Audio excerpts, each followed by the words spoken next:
ഇന്നലെ ശരിക്കും പറഞ്ഞാൽ കേരളം ഞെട്ടി ഉറച്ചൊരു ദിവസമായിരുന്നു അല്ലേ. 2.5 വർഷത്തിന് ശേഷം ആ CCTV ദൃശ്യം പുറത്തു വന്നിരിക്കുകയാണ്. ഒന്ന് ആലോചിച്ച് നോക്കിയാൽ, നമ്മൾ ഈ ദൃശ്യം സിനിമയിൽ മാത്രമേ കണ്ടിട്ടുള്ളൂ. ഒരു പ്രതിയെ കൈ കിട്ടുക, കുനിച്ചെത്തി കൂമ്പിലിട്ടിടിക്കുക. ആ ഒരു മനുഷ്യൻ്റെ പൈശാചികം വിധത്തിലല്ലേ പോലീസുകാരെല്ലാം തല്ലി ചതച്ചിരിക്കുന്നത്. നിങ്ങൾ ആ വിഷ്വൽ ശ്രദ്ധിച്ചു വേണം, വളരെ ശ്രദ്ധിച്ചു വേണം ആ വിഷ്വൽ നോക്കാൻ വേണ്ടി. ഷർട്ട് പോലും ധരിക്കാതെ ആ യൂത്ത് കോൺഗ്രസ് മണ്ഡലം പ്രസിഡന്റായി സുജിത്തിനെ സ്റ്റേഷനിലേക്ക് കൊണ്ടുവരികയാണ്. അപ്പോൾ സമയം 11:30 കഴിഞ്ഞിരിക്കുകയാണ്. ഒരു മനുഷ്യൻ പോലും സ്റ്റേഷന് പുറത്തില്ല. കണ്ടില്ലേ വിഷ്വൽ കണ്ടില്ലേ? കുറച്ച് പോലീസുകാരുടെ നടുവിലേക്ക് അയാൾ വരികയാണ്. എന്നിട്ട് ഉള്ളിലേക്ക് കയറുന്നു.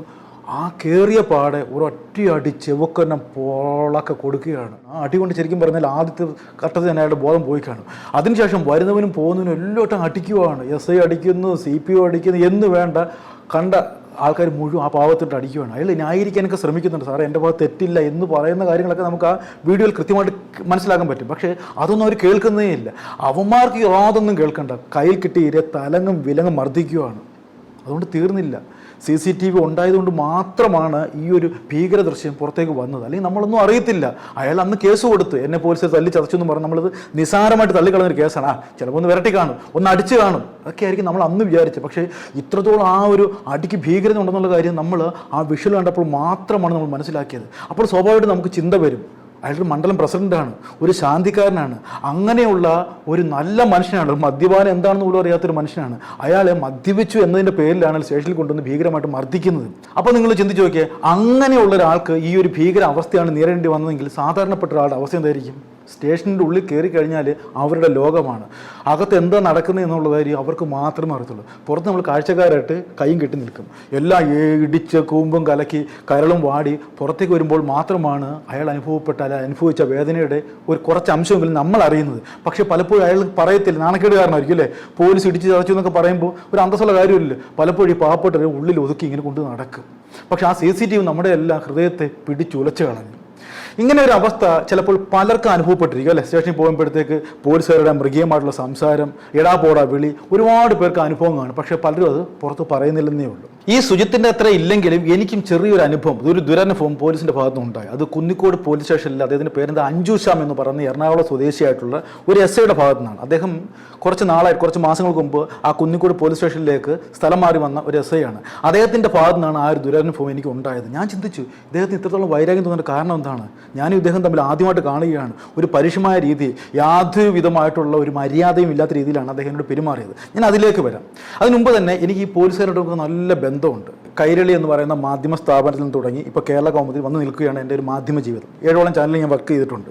ഇതിനിടയ്ക്ക് എനിക്ക് കിട്ടിയ പ്രോഗ്രാം മുഴുവൻ ഈ ക്രൈം ബേസ്ഡ് പ്രോഗ്രാമാണ്. നിങ്ങൾ ചുമ്മാ യൂട്യൂബിൽ നിന്ന് സെർച്ച് ചെയ്താൽ മതി, പോലീസ് ഫയൽ, സീക്രട്ട് ഫയൽ എന്നൊക്കെ അടിച്ചു കഴിയുമ്പോൾ എൻ്റെ പ്രോഗ്രാം കാണാൻ പറ്റും. അത്രത്തോളം ക്രൈം പ്രോഗ്രാമാണ് ഞാൻ കൂടുതൽ ചെയ്തിരിക്കുന്നത്. അപ്പോൾ തന്നെ ഊഹിക്കാമല്ലോ, പോലീസുകാരുമായിട്ട് നമ്മൾ ബന്ധപ്പെടണം, സ്ഥിരമായിട്ട് രാവിലെ വിളിക്കണം, അല്ലെങ്കിൽ ആ കേസിന് നിജസ്ഥിതി അറിയാൻ വേണ്ടിയൊക്കെ നമ്മൾ പോലീസുകാരോട് ബന്ധപ്പെട്ടുകൊണ്ടേയിരിക്കണം. അങ്ങനെ ഈ പോലീസുമായിട്ട് നല്ല ബന്ധമാണ് എനിക്കുള്ളത്. അതുകൊണ്ട് തന്നെ മികച്ച ക്രൈം റിപ്പോർട്ടർക്കുള്ള അവാർഡ് അന്നത്തെ DGP ആയിരുന്ന സെൻകുമാർ സാറിൻ്റെ കയ്യിൽ നിന്ന് വാങ്ങുകയും ചെയ്തു. എന്തിനു വേണ്ടിയാ? ഏറ്റവും നല്ല ക്രൈം റിപ്പോർട്ടർക്കുള്ള അവാർഡ്. അത് മാത്രമല്ല, ഉന്നത പോലീസ് ഉദ്യോഗസ്ഥരുമായിട്ടുള്ള ഇൻ്റർവ്യൂസ് ഒരുപാട് ഞാൻ എടുത്തിട്ടുണ്ട്. നമ്മുടെ ഇന്നത്തെ DIG ആയിട്ടുള്ള ഹരിശങ്കർ സാറ്, ഒരുപാട് SP-മാർ, ഒരുപാട് DYSP-മാർ, ഒരുപാട് CA-മാർ, അങ്ങനെ ഒരുപാട് പോലീസ് ഉദ്യോഗസ്ഥരുമായിട്ടുള്ള ഇൻ്റർവ്യൂ ഒക്കെ എടുക്കുന്ന ആളാണ് ഞാൻ. അതുകൊണ്ട് തന്നെ ഉന്നത പോലീസ് ഉദ്യോഗസ്ഥരുമായിട്ടൊക്കെ നല്ലൊരു ബന്ധം കീപ്പ് ഞാൻ എപ്പോഴും ശ്രമിച്ചിട്ടുണ്ട്. ഈ ഒരു ബലത്തിലാണ് ഞാനൊരു പരാതിയുമായിട്ട് കുന്നിക്കോട് പോലീസ് സ്റ്റേഷനിലേക്ക് ചെല്ലുന്നത്. അപ്പോൾ SHO അവിടെ ഇല്ല. പകരം ചാർജ് ഏറ്റെടുത്തിരിക്കുന്നത് SI ആയിട്ടുള്ള എറണാകുളം സ്വദേശിയായിട്ടുള്ള അഞ്ജു ശ്യാം എന്ന് പറയുന്ന സബ് ഇൻസ്പെക്ടറാണ്. ഞാൻ ആദ്യമേ തന്നെ അവിടെ ചെന്ന് പരാതി കൊടുത്തതിൻ്റെ റെസിപ്റ്റ് വാങ്ങിച്ചു. പരാതി കൊടുത്തു. അപ്പോൾ റെസിപ്റ്റ് വാങ്ങിക്കണമല്ലോ, സ്വാഭാവികമായിട്ട് പരാതി കൊടുത്തു കഴിഞ്ഞാൽ നമുക്ക് അതിൻ്റെ റെസിപ്റ്റ് വാങ്ങിക്കണം. റെസിപ്റ്റ് എല്ലാം വാങ്ങിച്ചിട്ട് നമ്മളെ വിളിക്കുമെന്നുള്ള പ്രതീക്ഷയിൽ സാധാരണപ്പെട്ട ഒരു വ്യക്തിയെപ്പോലെ സ്റ്റേഷന് പുറത്ത് ഇങ്ങനെ വെയിറ്റ് ചെയ്യുകയാണ്. മണിക്കൂറുകൾ ഇഴഞ്ഞു നീങ്ങുകയാണ്. ഉച്ചവരെയായിട്ടും അദ്ദേഹം വിളിക്കുന്നില്ല. പല പരാതിക്കാരെയും വിളിക്കുന്നുണ്ട്. ഒരുപക്ഷെ അദ്ദേഹം CCTVയിലൂടെ എന്നെ വീക്ഷിക്കുന്നുണ്ടാവാം. അങ്ങനെ അവൻ നിൽക്കട്ടെ, കുറച്ച് നേരം കുറെ അനുഭവിക്കട്ടെ എന്നുള്ള ഒരു ധാരണയിലായിരിക്കും അദ്ദേഹം എന്നെ ആ സ്റ്റേഷന് വെളിയിൽ നിർത്തിയിരിക്കുന്നത്. അങ്ങനെ കുറച്ച് കഴിഞ്ഞ് അദ്ദേഹം വിളിക്കുകയാണ്. വിളിച്ചപ്പോഴത്തേക്ക് സ്റ്റേഷനുള്ളിലേക്ക് കയറി, ഞാൻ ഒറ്റയ്ക്കാണ് ഉള്ളത്, എൻ്റെ സപ്പോർട്ട് ചെയ്യാൻ ആരുമില്ല, വെറും ഒരു പരാതിയല്ലേ, ഇതിനകത്ത് പ്രത്യേകിച്ച് ആരും കൂട്ടണ്ടല്ലോ എന്നുള്ള ധാരണയിലാണ് ഞാൻ അങ്ങോട്ട് ചെന്നിരിക്കുന്നത്. ആ ചെന്ന പാട് ഇദ്ദേഹത്തിന് വിധം അങ്ങ് മാറുകയാണ്. അപ്പുറത്ത് ഞാൻ കൊടുത്ത പരാതിയുടെ അടിസ്ഥാനത്തിൽ മറ്റാളെ വിളിച്ചു വരുത്തിയിട്ടുണ്ട്. പക്ഷേ ആ ആൾക്കാരുടെ മുമ്പിൽ വെച്ച്, ഒരുപാട് പോലീസുകാരുടെ മുമ്പിൽ വെച്ച് പരുഷമായ രീതിയിൽ എടാ പോടാ എന്നുള്ള രീതിയിലാണ് അദ്ദേഹം എന്നോട് സംസാരിക്കുന്നത്. ഞാൻ പറഞ്ഞു, സാറേ എന്നെ എടാ പോടാ വിളിക്കരുത്. അങ്ങനെ എന്നെ വിളിക്കത്തുള്ളതെന്ന് പറഞ്ഞ് എടാ പോടാ നീ എന്നുള്ള സംബോധനയാണ് എന്നെ സ്ഥിരമായിട്ട് അയാൾ ഉപയോഗിക്കുന്ന വാക്കുകൾ. എനിക്ക് ഭയങ്കരമായിട്ട് അത് മാനഹാനി ഉണ്ടാക്കുന്ന സംഭവമാണ്. അത് കഴിഞ്ഞതിന് ശേഷം ഞാനും അങ്ങനെ വിളിക്കരുതെന്നുള്ള രീതിയിൽ തന്നെ ശക്തമായ ഭാഷയിൽ പറഞ്ഞു. പക്ഷേ അത് കേട്ട് പ്രകോപിതനായിട്ടുള്ള ആ എസ് ഐ ചെയ്ത പണി എന്താണെന്ന് അറിയുമോ, എന്നെ ഷർട്ടിന് കുത്തിപ്പിടിച്ച് നേരെ ആ ലോക്കപ്പിൻ്റെ അവിടെ കൊണ്ട് ഇരുത്തുകയാണ് അദ്ദേഹം ചെയ്തിരിക്കുന്നത്. ഒന്നും ചെയ്യാനൊക്കത്തില്ല. വന്ന പാടെ അദ്ദേഹം എൻ്റെ ഫോൺ ആദ്യമേ തന്നെ പിടിച്ചു വാങ്ങി അപ്പുറത്തേക്ക് മാറ്റി വെച്ചു. അവൻ്റെ ഫോൺ പിടിച്ചു വാങ്ങ് എന്നുള്ള രൂക്ഷമായ ഭാഷയിലാണ് അദ്ദേഹം സംസാരിച്ചേക്കുന്നത്. ഫോൺ വാങ്ങിച്ചു. ആരുമായിട്ട് ബന്ധപ്പെടാൻ പറ്റുന്നില്ല. ഇവരുടെ ലോകമാണ്. കുറേ പോലീസുകാർ ഇദ്ദേഹം പറഞ്ഞതനുസരിച്ച് മൊബൈൽ പിടിച്ച് വാങ്ങി വെക്കുന്നു. ഭയങ്കര നമ്മളൊരു ആക്ഷേപ രൂപത്തിൽ നോക്കുന്നു. ഭയങ്കരമായിട്ടുള്ള കളിയാക്കൽ ഒരുമാതിരി ഒരു മാധ്യമപ്രവർത്തന കയ്യിൽ കിട്ടിയ, പ്രത്യേകിച്ച് അദ്ദേഹം ഉപയോഗിച്ചൊരു ഭാഷ എന്നെ ഭയങ്കരമായിട്ട് എന്താ പറയുന്ന ഒരു വല്ലാത്തൊരവസ്ഥയിലേക്കാക്കി. നീ ഒരു യൂട്യൂബറാണല്ലേ, നിന്റെ മാധ്യമപ്രവർത്തനം ഇന്നോട്ട് നിർത്തിത്തരാന്നൊക്കെ പറഞ്ഞ് വൃത്തികെട്ട ഭാഷയിലാണ് അദ്ദേഹം സംസാരിക്കുന്നത്. ഒരു യൂട്യൂബറുടെ ഒരു പുച്ഛം പോലെ, അല്ലെങ്കിൽ ഒരു മാധ്യമപ്രവർത്തനോട് ഒരു പുച്ഛം പോലെ കയ്യിൽ കിട്ടി ഇരയെ ഞെക്കി പിഴിയുന്ന ഒരു ലാഘവത്തോടെയാണ് അദ്ദേഹം പെരുമാറുന്നത്. ഒരുപക്ഷെ ഞാൻ ഒരുപാട് ആൾദൈവങ്ങളൊക്കെ ചെയ്യുന്ന കൂട്ടത്തിൽ ഏതെങ്കിലും സ്വാമിയുടെ ഒരു ഭക്തനായിരിക്കും ഒരുപക്ഷെ അദ്ദേഹം. ആ ഒരു ദേഷ്യം വെച്ചായിരിക്കും അദ്ദേഹം കാണിച്ചിരിക്കുന്നത്. എനിക്ക് വല്ലാത്ത നാണക്കേടുണ്ടായി. അതുവരെ എൻ്റെ പ്രോഗ്രാം കാണുന്നു എന്നൊക്കെ പറഞ്ഞിരിക്കുന്ന പോലീസുകാർ പോലും എനിക്കെതിരെ തിരിഞ്ഞിരിക്കുവാണ്. ഒരു കൂട്ടം സിംഹങ്ങൾക്കിടയിൽപ്പെട്ട ഒരു മാൻകുട്ടിയെ പോലെ ഒരു അവസ്ഥയിലായി. എന്ത് ചെയ്യാൻ പറ്റും? ആരോട് പറയാൻ പറ്റും? ഞാൻ എല്ലാം കണ്ടും കേട്ട് സഹിച്ച് അവിടെ തലവെച്ചിരിക്കുന്ന അവസ്ഥ ഇപ്പോഴും എൻ്റെ മനസ്സിന് ഭയങ്കരമായിട്ട് വേട്ടയാടുന്നുണ്ട്. അതാണ് എന്നെപ്പോലെയുള്ള അല്ലെങ്കിൽ സുജിത്തിനെ പോലെയുള്ള ഒരാൾക്കാണ് ഈ അവസ്ഥയെങ്കിൽ സാധാരണപ്പെട്ട ഒരാളുടെ അവസ്ഥ ആലോചിച്ച് നോക്കിയേ. സുജിത്ത് മണ്ഡലം പ്രസിഡന്റാണ്. അയാൾ രാത്രിക രാമാനം ഷർട്ട് പോലും ഇടിയിപ്പിക്കാതെ ആ സ്റ്റേഷനിൽ കൊണ്ട് മൃഗീയമായിട്ട് മർദ്ദിച്ച ആ പോലീസുകാരുടെ ഒരു മാനസികാവസ്ഥ ആലോചിച്ച് നോക്കുക. അയാൾ എന്ത് തെറ്റാണ് ചെയ്തിരിക്കുന്നത്? കൂട്ടുകാരെ സഹായിക്കാൻ വേണ്ടി രാത്രി എന്താണ് സാർ അവരുടെ ചൂടാവുന്നത് എന്ന് മാത്രമാണ് ചോദിച്ചിരിക്കുന്നത്. പിന്നെ അയാൾക്കെതിരെ ചുമത്തിയ കേസ് മദ്യപാനി മറ്റുള്ള വിഷയങ്ങളൊക്കെ ചുമത്തിയിട്ടാണ് അയാൾ കേസ് രജിസ്റ്റർ ചെയ്തിരിക്കുന്നത്. അതിനുശേഷം ഇപ്പോൾ പുറത്തു വന്ന വാർത്ത ഉണ്ടല്ലോ, കേസ് ഒത്തുതീർപ്പാക്കാൻ പോലീസ് ഈ സുജിത്തിന് 20 ലക്ഷം രൂപ ഓഫർ ചെയ്യുന്നതാണ് ഇപ്പോൾ പുതിയ വാർത്ത വന്നിരിക്കുന്നത്. പോലീസ് എന്തായാലും പെട്ടിരിക്കുകയാണ്. ഈ സുജിത്തിൻ്റെ ഒരു വലിയ സംഭവം തന്നെയാണ്. അതിലൊരു ചെറിയൊരു അംശം മാത്രമാണ് എനിക്ക് അനുഭവിക്കേണ്ടി വന്നത്.